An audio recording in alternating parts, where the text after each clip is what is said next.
Assalomu alaykum barchaga do'stlar. Bilasizlar, karting yasayotgandim. Karting proyektida anchadan beri to'xtalib qoldik. Nima sababdan to'xtalgandik? Chunki balonimiz, bilasizlar, plastmassa balon qo'ygan edik.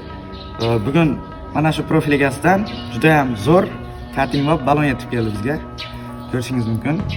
Bu balonimizdan bizga 4 ta yetib keldi. Katta minnatdorchiligimni bildiraman.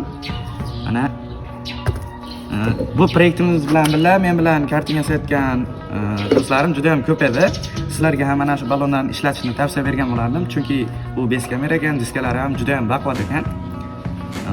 Undan tashqari, aravachaga barcha turdagi balon roliklar kerak bo'lsa, mana shu profilga yoki pastdagi telefon raqamlariga murojaat qilishingiz mumkin. Undan tashqari, ko'pchilik mendan inkubator so'raydi. Inkubator so'ragan akalarga mana shu profilga murojaat qilsanglar, inkubatorda ham hamyonbop narxlarda juda ham sifatli inkubatorlardan chiqarib berar ekan. 12 viloyat bo'ylab dastavkalari bor ekan. Lekin balonga gap yo'q. Karting yasayotganlarga juda ham zo'r balon maslahat berardim. Bu proyektimizga kelsak, keyingi qismda bu balonlarni sizlarga qo'yib ko'rsataman. Albatta, kartingimiz bitganini ko'rish uchun kanalga obuna bo'lib, videoga like bosishni unutmang. Keyingi qismda ko'rishguncha.